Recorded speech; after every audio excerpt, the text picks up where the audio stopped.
नमस्कार। आज की बात में आपका स्वागत है। आज बांग्लादेश से बड़ी खबर आई है। जिस शरीफ उस्मान हादी की हत्या का इल्जाम भारत पर लगाया जा रहा है, जिस हादी की मौत के बाद बांग्लादेश में कट्टरपंथियों ने हिंदुओं का जीना मुश्किल कर दिया है, उसी शरीफ उस्मान हादी के भाई ने आज पब्लिकली माना कि उसके भाई की मौत के लिए मोहम्मद यूनुस और उनकी सरकार जिम्मेदार है। शरीफ उस्मान हादी का कत्ल चुनाव से पहले पूरे मुल्क में अराजकता का माहौल बनाने के लिए करवाया गया, जिससे बांग्लादेश में चुनाव को टाला जा सके। शरीफ उस्मान हादी के भाई उमर हादी ने कहा, यह सब मोहम्मद यूनुस का किया धरा है। अगर मोहम्मद यूनुस ने हादी के हत्यारों को न पकड़ा, उन्हें फांसी के फंदे पर न लटकाया, तो मोहम्मद यूनुस भी बच नहीं पाएंगे। जमात के सपोर्टर्स और छात्रों का गुस्सा मोहम्मद यूनुस को झेलना पड़ेगा। हादी के भाई ने तो असलियत को जग जाहिर कर दिया, लेकिन बांग्लादेश के कट्टरपंथियों पर इसका कोई असर नहीं हुआ। बांग्लादेश में हिंदुओं पर हमले आज भी जारी रहे। आज भी कई जगह हिंदुओं के घर जलाए गए। बांग्लादेशी हिंदुओं के सपोर्ट में कोलकाता, लखनऊ, कानपुर, भोपाल और दिल्ली से लेकर मुंबई तक प्रोटेस्ट हुए। मैं आपको उस बांग्लादेशी हिंदू परिवार की आप बीती सुनवाऊंगा, जिसका घर कल रात कट्टरपंथियों ने जला दिया। मैं ये भी बताऊंगा कि बांग्लादेश में हिंदू किस तरह खौफ में जी रहे हैं। हिंदू की सुरक्षा के लिए हमारी सरकार क्या कर रही है। लेकिन इससे पहले आपको सुनाता हूं शरीफ उस्मान हादी के भाई की बात, जिसने आज बांग्लादेशी कट्टरपंथियों के झूठे नैरेटिव का पर्दाफाश कर दिया। ढाका में कट्टरपंथी नेता उस्मान हादी को 12 दिसंबर को गोली मार दी गई थी। 18 दिसंबर को सिंगापुर में उसकी मौत हो गई। कट्टरपंथियों ने हादी की हत्या का इल्जाम भारत पर लगाया और पूरे बांग्लादेश में हिंदुओं को निशाना बनाना शुरू कर दिया। लेकिन आज शरीफ उस्मान हादी के भाई उमर हादी ने कहा, उसके भाई की हत्या के पीछे मोहम्मद यूनुस का ही हाथ था। उमर हादी ने उस्मान हादी की पार्टी इनकलाब मंच के एक प्रोग्राम में कहा, मोहम्मद यूनुस की हुकूमत ने साजिश के तहत उस्मान हादी का मर्डर करवाया, जिससे जब लोग भड़कें तो उसकी आड़ में फरवरी में होने वाला चुनाव टाला जा सके। उस्मान हादी की हत्या का आरोप उसके साथ काम करने वाले फैसल करीम मसूद और आलमगीर शेख पर है। दोनों फरार हैं। हालांकि ढाका मेट्रोपॉलिटन पुलिस ने हादी की हत्या के आरोप में अब तक 13 लोगों को गिरफ्तार किया है, लेकिन मुख्य आरोपी गायब है। इसलिए उस्मान हादी के सपोर्टर्स खासे नाराज हैं। उस्मान हादी के भाई उमर हादी ने मोहम्मद यूनुस को धमकी दी कि अगर उसके भाई के हत्यारों को जल्दी नहीं पकड़ा गया तो यूनुस को भी मुल्क छोड़कर भागना पड़ेगा। आपने उस्मान हादी की हत्या की और अब इसको बहाना बनाकर चुनाव में गड़बड़ी करने की तैयारी कर रहे हैं। उस्मान हादी का कत्ल उस वक्त हुआ जब देश में आपकी हुकूमत थी। आप उसकी हत्या की जिम्मेदारी से बच नहीं सकते। मुकदमा आप पर भी चलेगा और हम इस पूरे मामले का पर्दाफाश करेंगे। आप एक बात याद रखिए कि जुलाई क्रांति से पहले बांग्लादेश में जो लोग सरकार चला रहे थे, वो देश को अपनी निजी जागीर समझते थे, लेकिन वो आज बांग्लादेश में नहीं है। उनको देश छोड़कर भागने पर मजबूर होना पड़ा। अगर उस्मान हादी के हत्यारों के खिलाफ कानूनी कार्रवाई नहीं हुई तो आपको भी बांग्लादेश से भागने पर मजबूर होना पड़ेगा। हम तब तक सड़कों से नहीं हटेंगे जब तक कि कातिल गिरफ्तार नहीं हो जाता। उस्मान हादी का भाई साफ साफ कह रहा है कि उसके भाई की हत्या साजिश के तहत मोहम्मद यूनुस की सरकार ने करवाई। लेकिन बांग्लादेशी कट्टरपंथियों ने यह अफवाह फैलाई कि उस्मान हादी की हत्या में भारत का हाथ है। यह कहा गया कि उस्मान हादी के हत्यारे भारत में छुपे हुए हैं। इस झूठे नैरेटिव के आधार पर कट्टरपंथी बांग्लादेश के हिंदुओं को लगातार टारगेट कर रहे हैं और पाकिस्तान इस्लाम की दुहाई देकर बांग्लादेशी कट्टरपंथियों को पूरा सपोर्ट दे रहा है। लाहौर में शहबाज शरीफ की पार्टी के नेता कामरान सईद ने कहा कि बांग्लादेश और पाकिस्तान का रिश्ता इस्लाम का है, इसलिए अगर बांग्लादेश के अंदरूनी मामलात में भारत दखल देगा तो पाकिस्तान पूरी ताकत से बांग्लादेश की मदद करेगा। अब पाकिस्तान और बांग्लादेश का बचा बचा जो है वो उस्मान हादी है। उस्मान हादी को तो शहीद कर दिया, लेकिन उसकी सोच को शहीद नहीं कर सके। आज मुकम्मल तौर पे भारतीय आजादारी जो है उसको रिजेक्ट कर चुकी है बांग्लादेश की अवाम, मुकम्मल तौर पे रिजेक्ट कर चुकी है। और मैं अपने बांग्लादेशी बहन भाइयों को कहना चाहता हूं कि हम आपके साथ खड़े हैं। पाकिस्तानी अवाम, पाकिस्तान और पाकिस्तानी अफवाज आपके साथ खड़े हैं। अगर कोई माशी दबाव बांग्लादेश पे डालने की कोशिश करेगा या बांग्लादेश की खुद मुख्तारी पर अटैक करने की कोशिश करेगा तो पाकिस्तान की बाशऊर अवाम आपके साथ खड़ी होगी। पता तो ये भी चला है कि आईएसआई अपने पालतू दहशतगर्दों को बांग्लादेश भेज रही है ताकि वहाँ एंटी इंडिया सेंटिमेंट्स को और भड़काया जा सके। 1971 से पहले बांग्लादेश और पाकिस्तान की जमात इस्लामी एक ही पार्टी थी। दोनों का नेता सैयद अबुल अला मौदूदी था। 1971 की लड़ाई में भी बांग्लादेश की जमात इस्लामी ने पाकिस्तानी फौज को सपोर्ट दिया था। इसलिए अब उन्हीं पुराने कनेक्शन को रिवाइव करने की कोशिश की जा रही है। आईएसआई जमात इस्लामी के स्टूडेंट ऑर्गेनाइजेशन जमीयत तलबा के नेताओं को बांग्लादेश भेज रही है, जो भारत के खिलाफ जिहाद की बातें कर रहे हैं। आज पाकिस्तानी तलबा मुश्किल की इस घड़ी में अपने मजलूम भाइयों, बहनों, बेटियों, बच्चों के साथ खड़े हैं।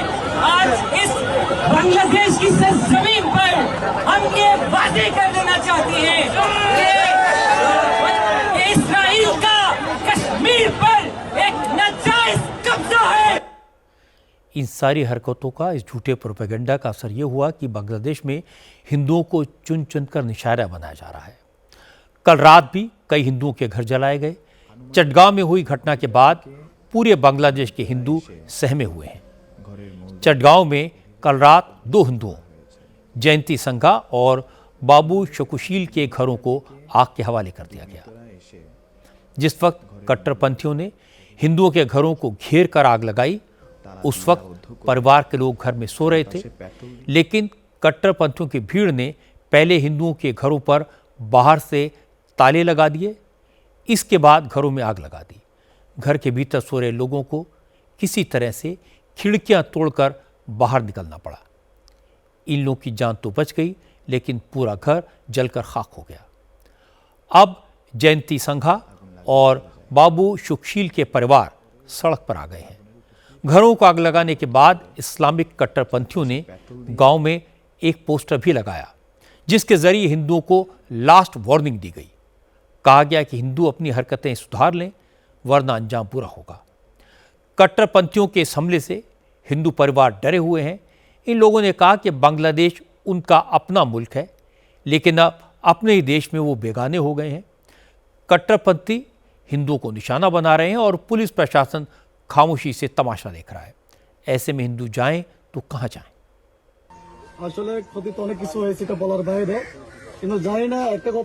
ये तो कहने की जरूरत नहीं है कि प्रॉपर्टी का कितना नुकसान हुआ। मुझे नहीं पता। मैं बस एक बात कहना चाहता हूँ, हमसे किसी की कोई दुश्मनी नहीं है। हमारे घर में आग लगा दिया है। हम बड़ी मुश्किल से दरवाजा तोड़कर बाहर निकले। घर में एक छोटा बच्चा था। सब कुछ मेरे घर में था। मैं बाहर से आया हूँ। मैं ज्यादा समय से यहाँ नहीं रह रहा हूँ। 3 महीने पहले यहाँ रहने के लिए आया हूँ। 1.5 महीने पहले मेरी शादी हुई थी। घर का सब कुछ जल गया। मेरा लगभग 10 से 15 लाख टका का नुकसान हुआ है। मेरे घर में 55,000 कैश थे। घटना रात में 3:30 बजे के आसपास हुई। मैं बड़ी मुश्किल से बाहर निकला। दरवाजा बाहर से बंद था। पिछले साल शेख हसीना के तख्ता पलट के बाद से ही बांग्लादेश में जमात इस्लामी, अंसारुल बांग्ला टीम और हिजबुल उत तहरीर जैसे कट्टरपंथी संगठन कोई न कोई बहाना बनाकर हिंदुओं को टारगेट कर रहे हैं। दर्जनों हिंदुओं की हत्या की जा चुकी है। सैकड़ों घर जला दिए गए। पिछले हफ्ते मेमनसिंह जिले में कट्टरपंथियों की भीड़ ने दीपू चंद्र दास की पीट पीट कर हत्या कर दी थी। चौराहे पर लटकाकर दीपू चंद्र दास को जला दिया गया था, लेकिन मोहम्मद यूनुस की सरकार ने हिंदुओं की सुरक्षा के लिए कुछ नहीं किया और इसका असर भारत में दिखाई दे रहा है। आज भी कोलकाता से लेकर मुंबई तक कई शहरों में बांग्लादेश की सरकार के खिलाफ प्रदर्शन हुए। विश्व हिंदू परिषद और सनातन ऐक्य समिति ने आज पश्चिम बंगाल में बांग्लादेश बॉर्डर पर प्रोटेस्ट किया। पेट्रापोल और बसीरहाट में हिंदूवादी संगठनों ने भगवा झंडे लेकर बांग्लादेश के कट्टरपंथियों के खिलाफ नारे लगाए और हिंदुओं पर जुल्म रोकने की मांग की।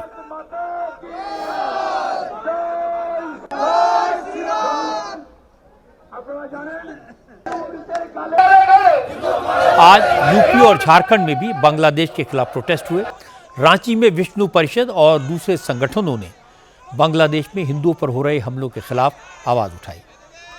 मोहम्मद यूनुस की सरकार से हिंदुओं को सुरक्षा देने की मांग की। विश्व हिंदू परिषद ने इसी तरह के प्रोटेस्ट कानपुर और लखनऊ में भी किए।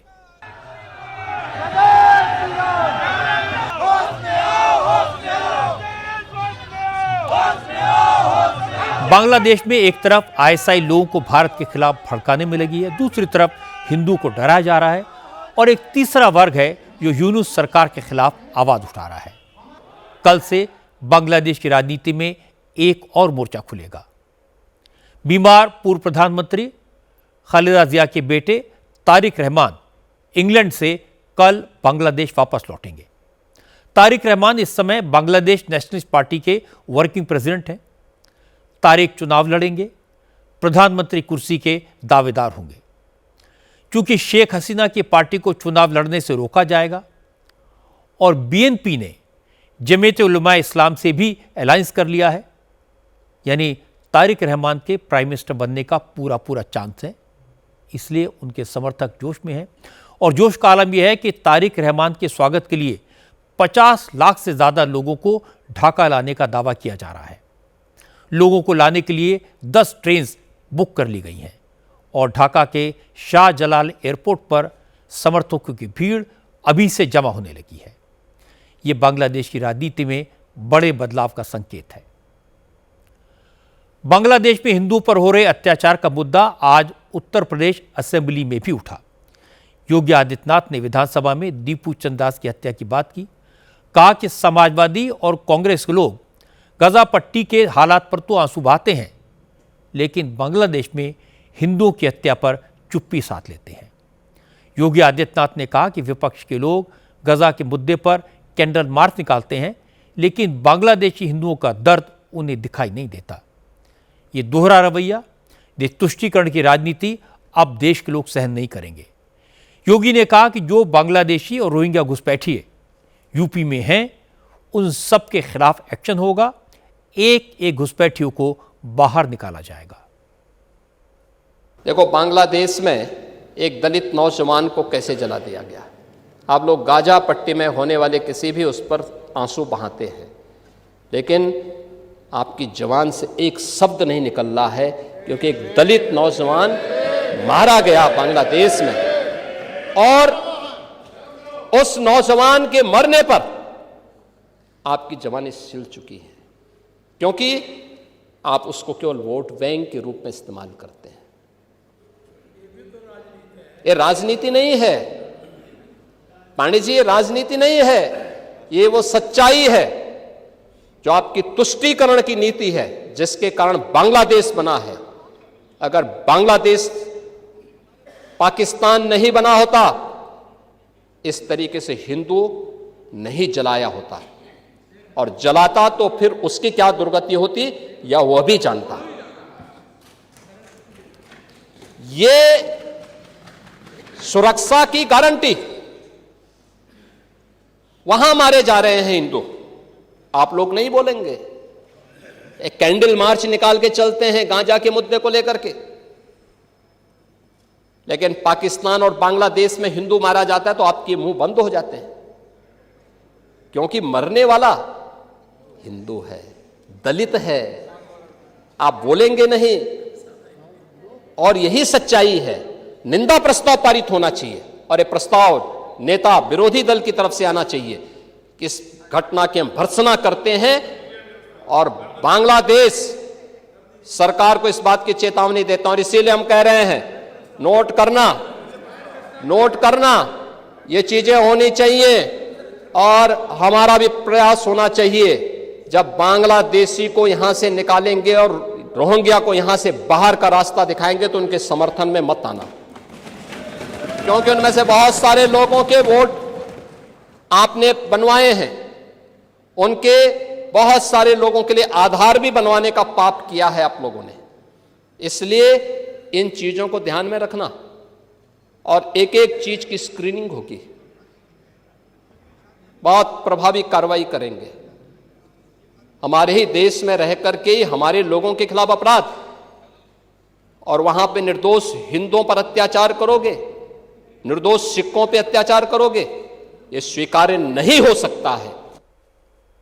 योगी ने विधानसभा में जो कहा वो ग्राउंड पर दिखाई भी दे रहा है। पूरे उत्तर प्रदेश में बांग्लादेशी घुसपैठियों के खिलाफ ऑपरेशन टॉर्च चलाया जा रहा है। पुलिस खास तौर पर उन बस्तियों में जाकर लोगों के दस्तावेज चेक कर रही है जिनमें दूसरे राज्यों से आए हुए लोग बड़ी संख्या में रहते हैं। लखनऊ से लेकर गाजियाबाद, वाराणसी और कानपुर तक तमाम शहरों में घुसपैठियों की तलाश की जा रही है। हर मंडल में एक डिटेंशन सेंटर बनाया जा रहा है जिसमें अवैध घुसपैठियों को रखा जाएगा। लिख रहा इसमें बनवा लिया, लिखा है पासपोर्ट तक बनवा लिया जी, गए जा ही नहीं पाए तो बिहार से कमाए थे यहाँ। बिहार के तो काफी साल हो गया है। कितने साल? जब पैदा हुए थे तो यहाँ आके काम कर रहे थे, फिर बड़े हुए कमा के घर गए। कौन सी वाली झुकी है? ये वाली ये बांग्लादेश के तो नहीं हो? नहीं सर, नहीं, झूठ मोल मशीन पकड़ने वाली मशीन लगाओ भाई इनकी पीठ पे। हाँ तो उधर को दिखाओ, उधर को मशीन लगाओ इनकी पीठ पे। बोलो कहाँ के? बिहार के बांग्लादेश की मशीन तो बांग्लादेश बता रही है। बिहार जो की हाथ अररिया जिला। कहाँ के? क्या नाम है? वाराणसी में भी इसी तरह का अभियान चलाया जा रहा है। पुलिस अफसरों ने बताया कि प्रदेश में घुसपैठियों की पहचान की जा रही है। ये अब तक का सबसे बड़ा ऑपरेशन है। अब तक इस अभियान के तहत वाराणसी में 500 से ज़्यादा संदिग्धों की पहचान की गई है। तो पिताजी आपके बढ़िया हो गए? कब से यहाँ पे हो? हमारा पैदाइश अरे 30-35 बरस हो गया। हमारा यहीं पैदाइश हुआ। कुछ आधार को डॉक्यूमेंट है तुम्हारे पास? क्या है दिखाओ। हमारी संवाददाता रुचि कुमार ने बताया कि लखनऊ के अलावा कानपुर में रात के अंधेरे में ऑपरेशन टॉर्च चलाया गया है। कानपुर के कल्याणपुर सर्किल में ऑपरेशन टॉर्च के दौरान झुग्गी झोपड़ियों की तलाशी ली गई। झुग्गियों में बसे लोगों के डॉक्यूमेंट्स चेक किए गए। क्या करते हैं? ये तो हमारे दवाई लिए तो आज हम रुक गए। अच्छा, आप लोग कहाँ जैसे मम्मी यहाँ रहती हैं? हाँ, क्या करती हैं? दो के मंदिर पे बैठी रही। आधार कार्ड दिखाओ तुम्हें, वो कहाँ के रहने वाले हैं ये? जितेंद्र पिताजी क्या नाम है? रमेश। ठीक है, कहाँ के रहने वाले हो? कानपुर देहात। ठीक है, क्या करते हैं यहाँ पे? यहाँ पे लेबरे करते हैं, होल्डिंग जाते हैं, कुछ नहीं कबाड़। 70 में आए थे और यहाँ पे गवर्नमेंट ने हमको 5 बीघा जमीन और रहने के लिए प्लॉट दिया और 70 में। सबको पता है कि हमारे देश में लाखों बांग्लादेशी कई साल से गैर कानूनी तरीके से रहते आए हैं। वो देश के रिसोर्सेज का इस्तेमाल करके भारत के नागरिकों का हक मारते हैं, लेकिन कभी किसने इसकी परवाह नहीं की। अब पहली बार डिसाइसिव एक्शन हो रहा है और बांग्लादेशी घुसपैठियों और रोहिंग्या को वापस उनके मुल्कों में भेजा जा रहा है। इस अभियान का असर कुछ साल बाद दिखाई देगा। यूपी में एक तरफ घुसपैठियों की पहचान करके उन्हें डिटेंशन सेंटर में भेजने की तैयारी की जा रही है और दूसरी तरफ गुंडे, माफिया और दंगों में शामिल लोगों के खिलाफ भी लगातार एक्शन हो रहा है। आज बरेली में हिंसा के आरोपी तौकी रजा के करीबी वाजिद बेग के मैरिज हॉल पर बुलडोजर चल गया। वाजिद बेग समाजवादी पार्टी का पूर्व पार्षद है। 26 सितंबर को बरेली में हुई हिंसा के सभी 12 मुकदमों में वाजिद बेग आरोपी है। वो अभी तक पुलिस की गिरफ्त से बाहर है, फरार है। अब प्रशासन उसकी अवैध संपत्तियों पर बुलडोजर चला रहा है। पुलिस का आरोप है कि वाजिद बेग के इसी मैरिज हॉल में बरेली हिंसा की साजिश रची गई थी। हिंसा से पहले तौकी रजा के साथ सारी मीटिंग्स इसी मैरिज हॉल में हुई थी। प्रशासन का दावा है कि इस 2 मंजिला मैरिज हॉल भी इलीगल तरीके से बनाया गया। इसका न लेआउट पास कराया गया था और ना ही इसका नक्शा मंजूर हुआ था। इसीलिए आज इस मैरिज हॉल पर बुलडोजर चल गया। क्योंकि समाजवादी पार्टी के नेता बार बार बुलडोजर एक्शन का विरोध कर रहे हैं, आज विधानसभा में योगी आदित्यनाथ ने कहा कि समाजवादी पार्टी के लोग कितना भी शोर मचा लें, लेकिन गुंडों और माफिया की संपत्ति पर बुलडोजर चलता रहेगा। योगी ने कहा कि यूपी में अगर कोई सरकारी जमीन पर कब्जा करेगा, कोई गुंडागर्दी करके लोगों से वसूली करेगा, क्राइम करेगा, तो उसे किसी कीमत पर बख्शा नहीं जाएगा। मैं आपको इस बात के लिए आश्वस्त करता हूं, कब्जा कोई भी करेगा किसी भी स्मारक पर, किसी भी पौराणिक स्थल पर, वो कोई भी होगा, उसको छोड़ूंगा तो नहीं।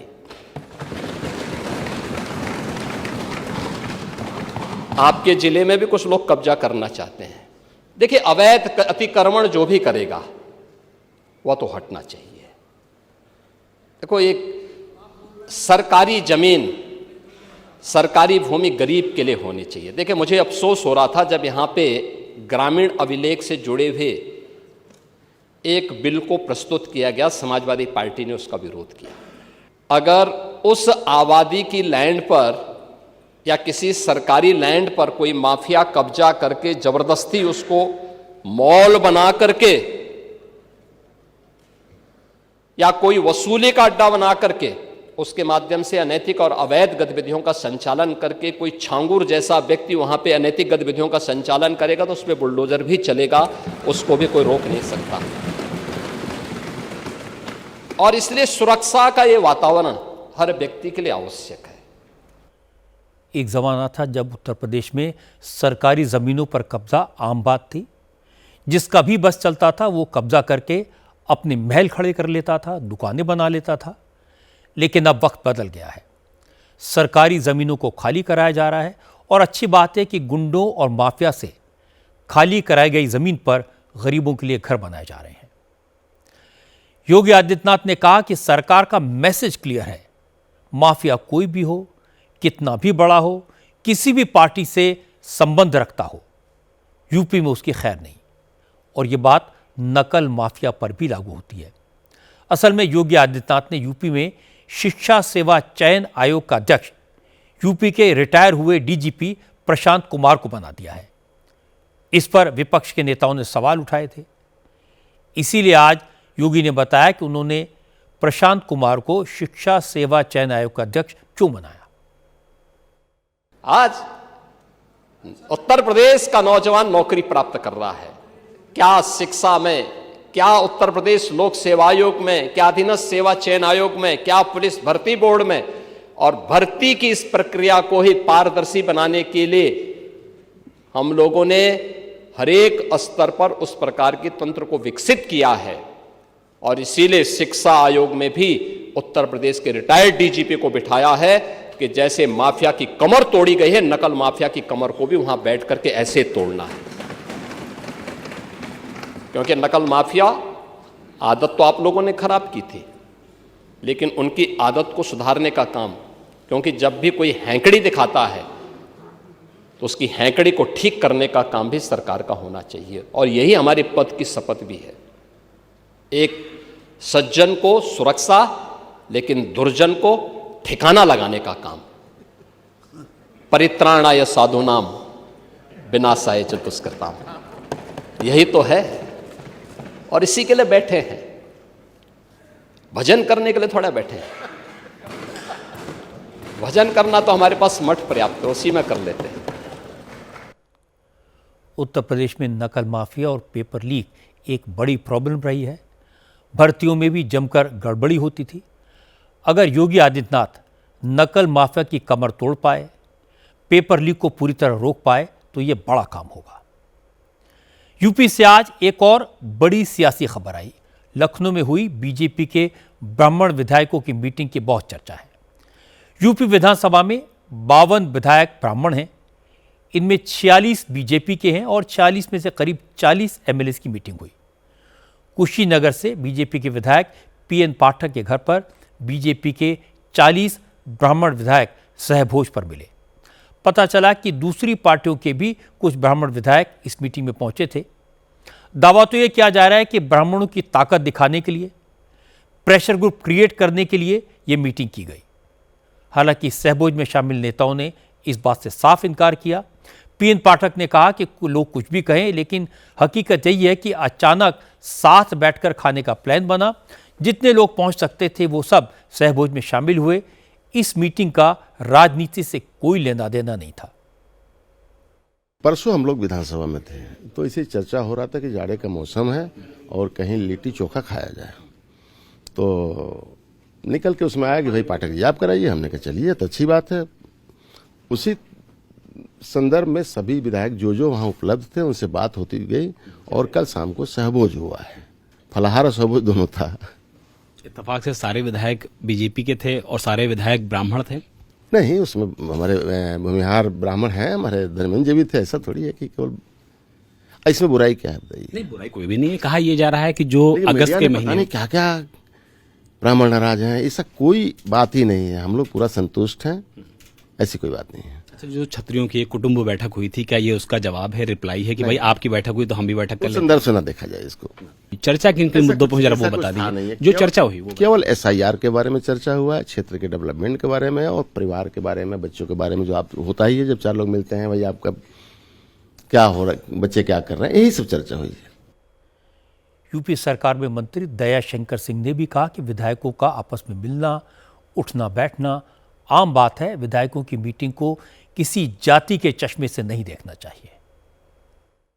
कोई विधायकों की बैठक थी, कोई विधायक कोई जाति विशेष के विधायक नहीं, सभी विधायक बैठते हैं। इसमें कोई नहीं, आज से नहीं बैठते हैं, पहले से ही बैठते हैं। कोई इसका कोई इशू नहीं है, सभी बैठते हैं। हम लोग हर बार बैठते हैं कोई, लेकिन इसका कोई जाति से लेना देना नहीं है।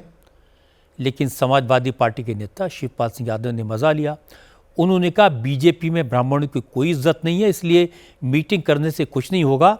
बीजेपी के ब्राह्मण विधायक अगर चाहें तो समाजवादी पार्टी में आ जाएं, उन्हें इज्जत भी मिलेगी और सियासी फायदा भी होगा। देखिए, आप लोगों के द्वारा ही पता चला था, पिछले सत्र में भी किसी वर्ग की मीटिंग बुलाई गई थी और फिर बुलाई गई है। तो ये भारतीय जनता पार्टी के लोग जात में बांटते हैं। हम तो कहेंगे ब्राह्मण समाज की अगर मीटिंग हुई है, सब हमारे समाजवादी पार्टी में आए, सबको सम्मान मिलेगा।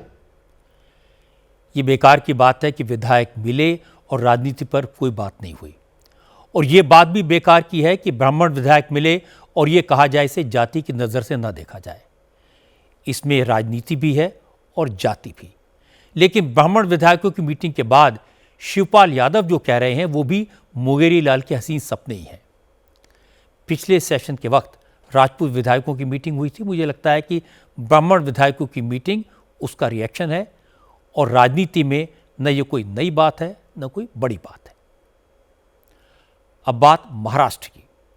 आज 20 साल बाद उद्धव ठाकरे और राज ठाकरे फिर साथ आ गए।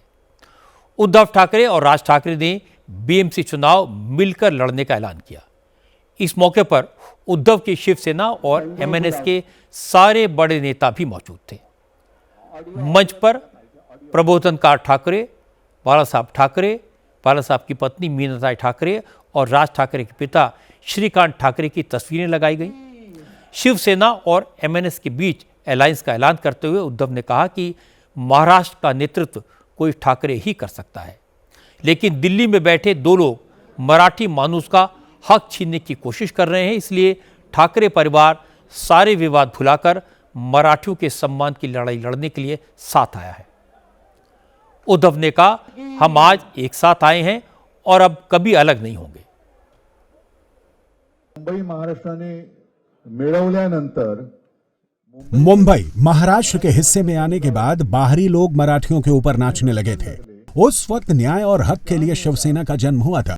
पिछले 60 साल ठीक से गए, लेकिन एक बार फिर कुछ लोग मुंबई को तोड़ने का मंसूबा बना रहे हैं। उन्हें मुंबई चाहिए। यहाँ सिर्फ उनके 2 प्रतिनिधि हैं, असली लोग दिल्ली में बैठे हैं। अगर अभी भी हम लड़ते रहे तो ये मराठियों की लड़ाई लड़ने वालों का अपमान होगा। आज हम अपना कर्तव्य समझकर एक साथ आए हैं। मैंने पहले भी कहा, हम साथ आए हैं एक साथ रहने के लिए। अब अगर कोई मुंबई और महाराष्ट्र की तरफ टेढ़ी निगाह से देखेगा या मराठी लोगों को तोड़ने की कोशिश करेगा तो हम उसकी राजनीति खत्म किए बिना नहीं रुकेंगे। ये शपथ लेकर हम मैदान में उतरे हैं। विधानसभा चुनाव के वक्त बीजेपी ने जो दुष्प्रचार किया, बटेंगे तो कटेंगे, उसी तरह मैं कहता हूं कि अगर चूके तो खत्म, फूटे तो पूरी तरह समाप्त। इसलिए टूटे नहीं, फूटे नहीं, हम दोनों के गठबंधन के साथ रहें।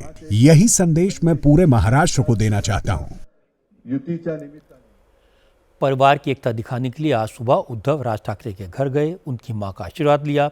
फिर दोनों परिवार एक साथ बाला साहब ठाकरे के स्मारक पर पहुंचे, उन्हें श्रद्धांजलि दी और फिर प्रेस कॉन्फ्रेंस के लिए पूरा परिवार होटल पहुंचा। मजे की बात यह कि अलायंस का ऐलान तो हो गया, लेकिन कौन कितनी सीटों पर लड़ेगा ये अभी नहीं बताया गया।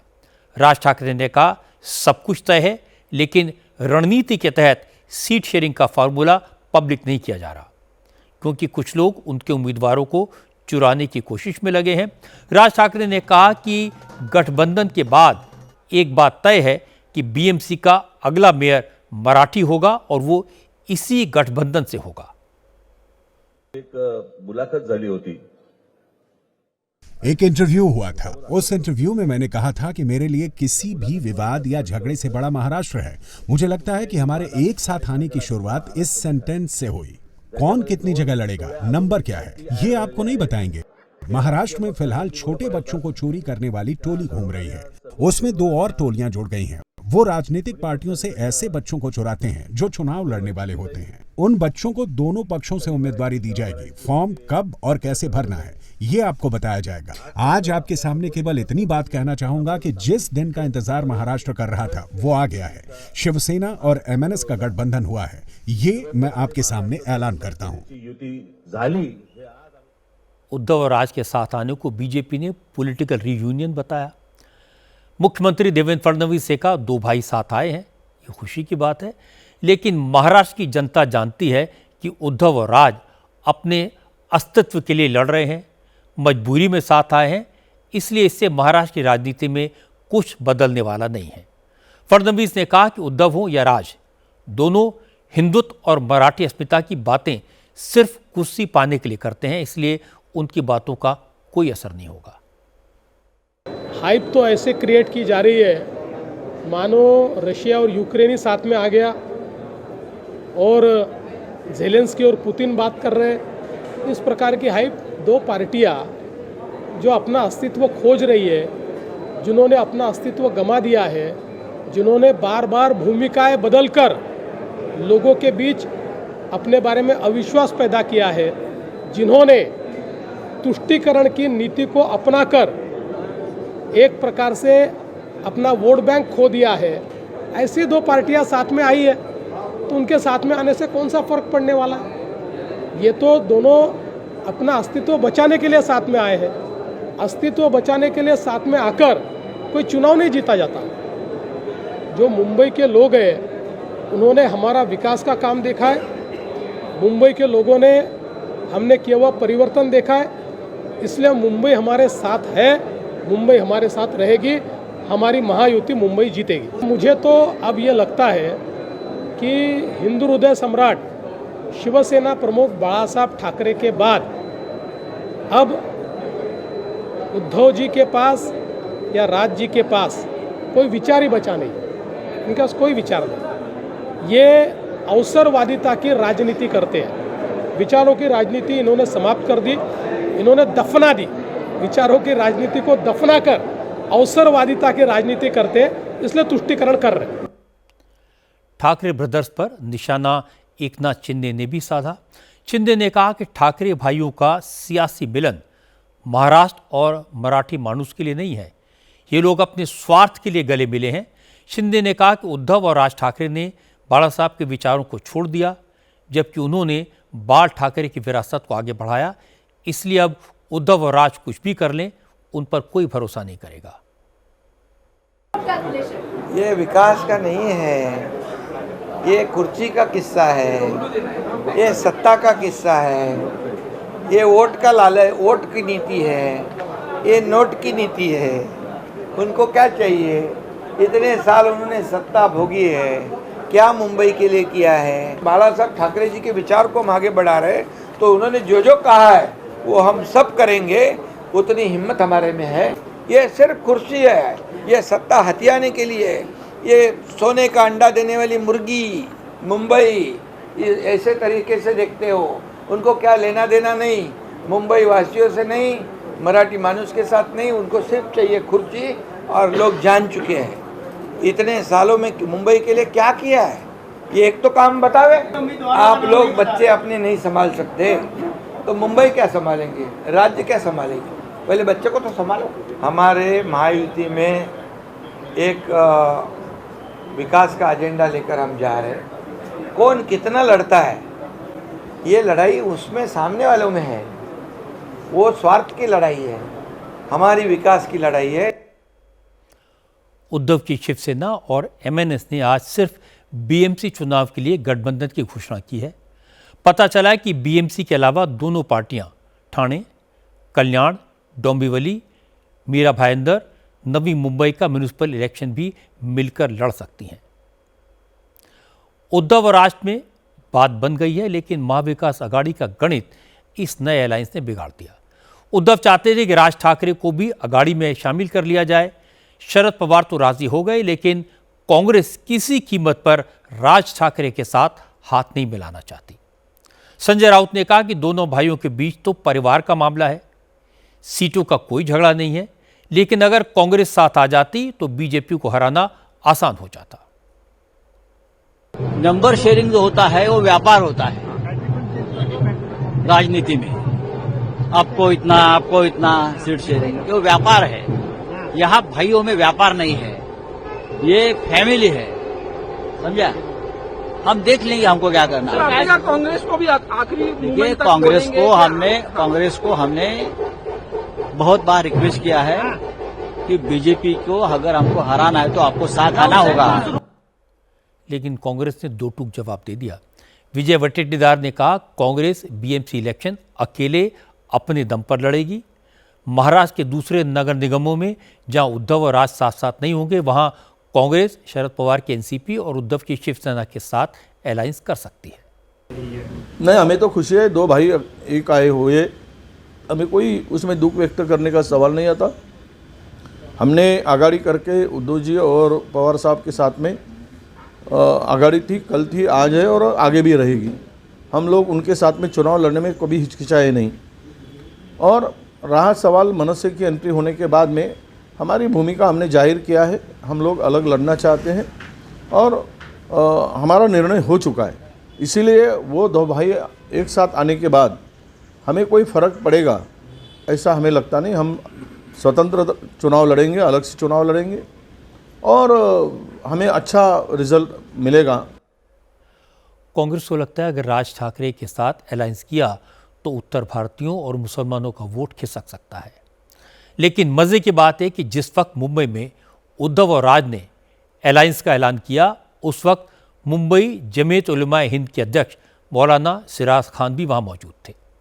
सिराज खान ने कहा कि राज ठाकरे के नाम से मुसलमानों के खिलाफ बयानबाजी तो की थी, लेकिन अगर बीजेपी को हराना है तो पिछली बातों को भूलना होगा। दोनों भाई एक साथ आए, मुंबई के लिए एक साथ आए, बड़ी अच्छी बात है, खुश आइंद बात है। और मैं समझता हूँ कि जब मराठा और मुसलमान एक मिलेगा तो एक ताकत बनती है। ताकत का हम उनको यूज़ करने के लिए देंगे तो मुसलमानों के बारे में भी सोचें और मुंबई के बारे में भी सोचें। उद्धव साहब ने मुसलमानों को अभी तक तो मायूस नहीं किया है और उम्मीद है कि नगर पालिका के अंदर भी जो मुसलमानों के इश्यूज़ रहेंगे उनको अच्छे तरीके से सॉल्व करेंगे। लेकिन राज ठाकरे जिस तरह से आक्रामक हिंदुत्व की भूमिका लेते रहे हैं, हनुमान चालीसा का पाठ उन्होंने किया है, जो अजान होती थी लाउड स्पीकर, उसके खिलाफ उन्होंने आंदोलन चलाया था, तो मुस्लिम समाज का एक वर्ग है वो काफ़ी नाराज़ रहता उनसे। आपकी बात बराबर है, लेकिन पुरानी बातों को हम कुरे देंगे तो फिर कुछ बचता नहीं है। अगर हम प्याज को छीलेंगे तो सब छिलके रह जाएंगे, प्याज नहीं बचेगी। इसलिए पुरानी बातों को एक दरकिनार करते हुए हम ये सोचेंगे कि मुंबई के लिए और महाराष्ट्र के हित के लिए सब मिलजुल कर रहना चाहिए। उद्धव और राज ठाकरे के कार्यक्रम में मौलाना सिराज खान की मौजूदगी पर मुंबई बीजेपी के अध्यक्ष अमित साटम ने कहा कि उद्धव तो पहले ही हिंदुत्व को छोड़ चुके हैं, इसलिए अब मुसलमान उन्हें सपोर्ट करने लगे हैं। अमित साटम ने दावा किया कि अगर उद्धव और राज का अलायंस बीएमसी चुनाव जीत गया तो मुंबई का मेयर कोई मुसलमान ही बनेगा।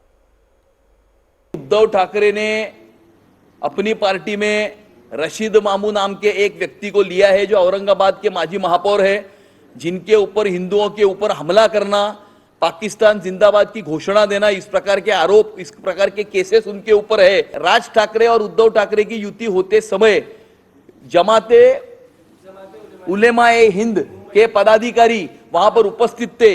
इससे हमें बिल्कुल भी हमें कोई इसमें परेशानी या सरप्राइज हमें लगता नहीं है, यह अपेक्षित ही है, क्योंकि मुझे ऐसा लगता है कि मामू को साथ में रखने वाली ये मामूओं की टोली है और जिनके प्रचार फेरी में पाकिस्तान के झंडे फहराए गए थे, जिनका प्रचार बम विस्फोट के आरोपियों ने किया था, पाकिस्तान जिंदाबाद के नारे लगाने वाले जिनकी पार्टी में प्रवेश कर रहे, वो मुंबई शहर का रंग बदलना चाहते हैं, वो मुंबई का महापौर एक खान बिठाना चाहते हैं। इस मुद्दे पर एकनाथ शिंदे की पार्टी के नेताओं ने भी उद्धव पर हमला किया। संजय शिरसाट ने कहा कि अभी तो उद्धव सिर्फ मुसलमानों को गले लगा रहे हैं, आने वाले वक्त में उद्धव की पार्टी का भगवा झंडा भी हरा हो जाएगा। उबाटा गट ने 19 में जो कोशिश की थी कांग्रेस के साथ जाके, राष्ट्रवादी के साथ जाके सत्ता स्थापन करने की, उसी तरीके से उनको लगता है कि लोकसभा में जो हमको आदर के जो वोट मिले थे वो बटोरने का काम इस माध्यम से किया जा सकता है। मुंबई में बहुत सारे ऐसे इलाके हैं जहां से उनको वोट मिलने की उम्मीद है, इसलिए वो उलामा के कोई तो भी हिंदू उलामा वो पार्टी को उन्होंने साथ में दिया। बेसिक जो शिवसेना प्रमुख ने हमें हमारे हाथ में जो भगवा झंडा दिया था उसमें अभी बहुत सारे कलर आना शुरू हो गए और कलर उसमें जुड़ के अब कौन सा झंडा सही है ये खुद उबाटा के लोगों को भी पता नहीं चलेगा। ये बात सही है कि उद्धव और राज ठाकरे मजबूरी में साथ आए हैं, चुनाव जीतने के लिए इकट्ठा हुए हैं और महाराष्ट्र की राजनीति में कोई अचरज की बात नहीं है। देवेंद्र फडणवीस और एकनाथ शिंदे मजबूरी में साथ आए थे, अजित पवार को भी मजबूरी में ही साथ लिया गया था। आजकल सबको लगता है कि अकेले के लिए चुनाव लड़ना मुश्किल होगा। शिवसेना के टुकड़े होने से उद्धव ठाकरे कमजोर हुए, राज ठाकरे की पार्टी का पिछले कई चुनाव में खाता भी नहीं खुला, इसलिए दोनों भाई मिलकर बीएमसी चुनाव के लिए एक्सपेरिमेंट करने के लिए साथ आए हैं। अगर चुनाव जीते तो मिलाप बना रहेगा, अगर हारे तो विलाप होगा। बीएमसी इलेक्शन से पहले आज मुंबई में मुसलमानों की बढ़ती आबादी का इशू भी गर्म हो गया। बीजेपी के नेता किरीट सोमैया ने Tata Institute of Social Sciences की एक रिपोर्ट शेयर की। इस रिपोर्ट में दावा किया गया है कि मुंबई में जिस रफ्तार से मुस्लिम आबादी बढ़ रही है उससे आने वाले सालों में मुंबई की डेमोग्राफी बदल जाएगी। हालांकि इस रिपोर्ट में यह भी साफ किया गया कि मुंबई में मुस्लिम आबादी बढ़ने की सबसे बड़ी वजह बांग्लादेशी घुसपैठी हैं।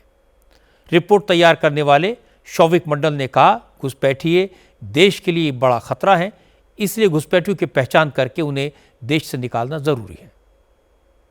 Census of India data analysis करते टाइम हमको एक अलार्मिंग नोटिस हुआ कि 1951 में जो डेमोग्राफी, रिलीजियस डेमोग्राफी का जो स्ट्रक्चर था मुंबई में, वो ऐसा था कि अराउंड 88% हिंदू थे और 8.something% मुस्लिम थे। But in 2011 there is a huge change in Mumbai demography.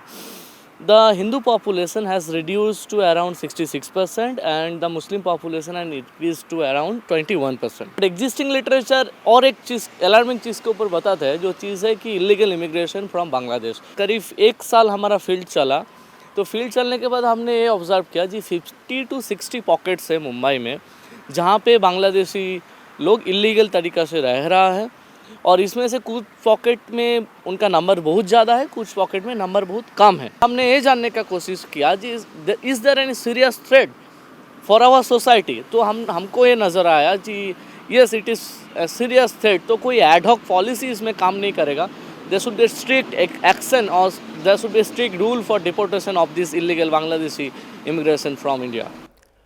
Tata Institute of Social Sciences की रिपोर्ट को मौलानाओं ने राजनीति से प्रेरित बताया, मोटिवेटेड बताया।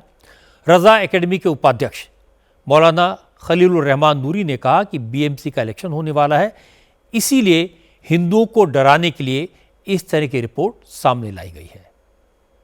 ये सिर्फ जो है इनके दिमाग का फतूर है और ये कह करके कि हिंदुओं को डराना कि मुसलमानों की आबादी इतनी हो जाएगी, इतने से इतने बढ़ जाएगी और हिंदू कम हो जाएंगे, मुसलमान ज़्यादा हो जाएंगे और यहाँ जो है भगवाकरण के बजाय जो है ग्रीन कलर हो जाएगा। तो ये सब जो है एक सांप्रदायिक मामला है, इसको माहौल ख़राब करने की कोशिश है। जब चुनाव आता है ये आरोप लगाते हैं ये, और ये जो है गुर्गे जो है वो चंद लोग हैं, ये जो है सरगर्म हो जाते हैं, बिल्कुल एक्टिव हो जाते हैं जब इलेक्शन आता है।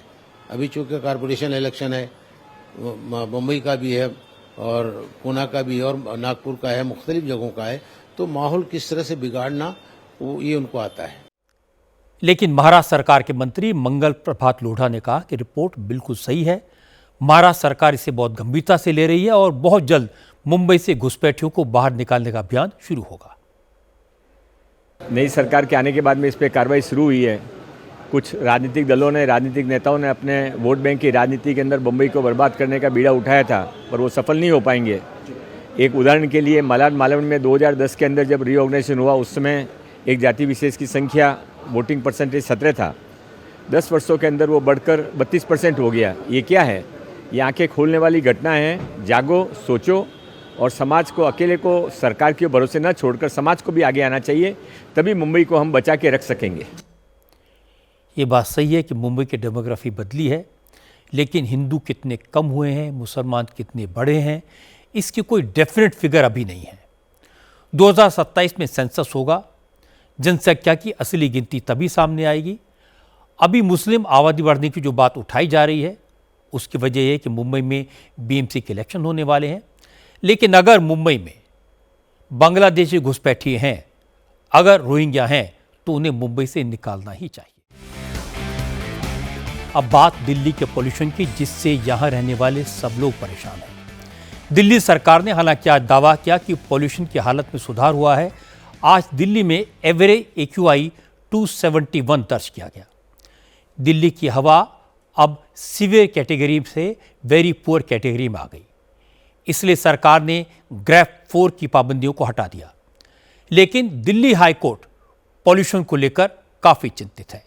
हाई कोर्ट ने कहा कि अगर सरकार पॉल्यूशन पर कंट्रोल नहीं कर सकती तो कम से कम एयर प्योरीफायर की कीमतें कम करे।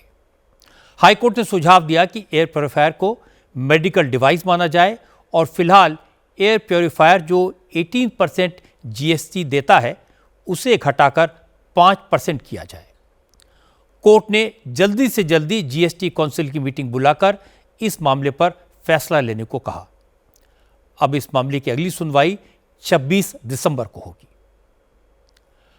आज दिल्ली में AQI कम था, पर इस बात की कोई गारंटी नहीं है कि 2-4 दिन में यह फिर से नहीं बढ़ जाएगा। हाई कोर्ट ने अच्छा किया कि एयर प्योरीफायर से GST कम करने का सुझाव दिया, इससे लोगों को राहत मिलेगी। मैं आपको कुछ natural air purifier indoor plants के बारे में बता सकता हूं। पहले भी मैंने इन प्लांट्स के नाम बताए थे। एक है एरिका पाम, जिसे लिविंग रूम प्लांट कहा जाता है। दूसरा स्नेक प्लांट, इसे बेडरूम प्लांट भी कहा जाता है। इसमें 100 से ज़्यादा केमिकल सोखने की क्षमता है। इसके अलावा मनी प्लांट, पीस लिली भी जहरीली हवा को एब्जॉर्ब कर लेते हैं, घर की हवा को साफ कर देते हैं। ये प्लांट ज़्यादा महंगे नहीं होते, इनके लिए किसी खास तरह के रख रखाव की ज़रूरत भी नहीं होती, ये आसानी से मिल जाते हैं और ट्राई करने में कोई नुकसान नहीं है। अब 2 अच्छी खबरें आपको बता दूं। आज भगवान श्री राम की हीरे मोती से जड़ी एक पेंटिंग अयोध्या पहुंची। प्रभु श्री राम की ये पेंटिंग तंजावुर शैली में बनी है। इसमें सोने के काम के साथ साथ हीरे और कीमती रत्न जड़े हुए हैं। 10 फीट लंबी और 7 फीट चौड़ी इस भव्य 3 डायमेंशनल पेंटिंग का वजन करीब 800 किलो है। इसकी कीमत करीब 2.5 करोड़ रुपए बताई गई है। इस 3D पेंटिंग को बेंगलुरु से अयोध्या पहुंचाना भी बड़ा चैलेंज था, लेकिन डाक विभाग ने अपनी लॉजिस्टिक पोस्ट सेवा के जरिए इसे डिलीवर किया। ये पेंटिंग बेहद नाजुक है, लेकिन 5 राज्यों से 1900 किलोमीटर का सफर करके डाक विभाग ने इसे राम मंदिर तक सुरक्षित पहुंचा दिया। बेंगलुरु की जय फनीश की तरफ से भेजी गई भगवान राम की यह भव्य पेंटिंग बहुत जल्द राम मंदिर के परिसर में स्थापित की जाएगी। एक और अच्छी खबर, भारत ने अंतरिक्ष में बहुत बड़ी छलांग लगाई। इसरो ने बाहुबली रॉकेट से अमेरिका के 6000 किलो से भी ज्यादा वजन के सैटेलाइट को ऑर्बिट तक पहुंचाया। इसरो के लॉन्च व्हीकल LVM-3M6 ने अमेरिका के 6100 किलो वजन के सैटेलाइट ब्लूबर्ड ब्लॉक 2 को लो अर्थ ऑर्बिट में लॉन्च किया। ये भारत की धरती से लॉन्च किया गया अब तक का सबसे भारी सैटेलाइट है। इसरो ने हैवी सैटेलाइट लॉन्च करने वाले अपने रॉकेट LVM-3M6 को बाहुबली का नाम दिया। आज सुबह 8:55 पर इस बाहुबली रॉकेट ने आंध्र प्रदेश के श्रीहरिकोटा से अंतरिक्ष के लिए उड़ान भरी। करीब 15 मिनट की उड़ान के बाद अमेरिकी सैटेलाइट को रॉकेट से अलग करके कक्षा में स्थापित कर दिया गया। ये satellite American company AST space mobile ने बनाई है। क्रिसमस और न्यू ईयर से पहले इस जबरदस्त सफलता के लिए प्रधानमंत्री मोदी ने इसरो के वैज्ञानिकों को बधाई दी। आखिर में एक नजर कल की बड़ी खबरों पर। प्रधानमंत्री नरेंद्र मोदी कल लखनऊ जाएंगे। अटल जी के जन्मदिन पर राष्ट्र प्रेरणा स्थल का उद्घाटन करेंगे। खालिदा जिया के बेटे तारिक रहमान 17 साल बाद कल बांग्लादेश लौटेंगे। नवी मुंबई एयरपोर्ट पर पहली कमर्शियल फ्लाइट लैंड होगी। आज की बात में इतना ही। कल पूरी दुनिया में क्रिसमस का त्यौहार बड़ी धूमधाम से मनाया जाएगा। आप सबको भी क्रिसमस की बहुत बहुत शुभकामनाएं।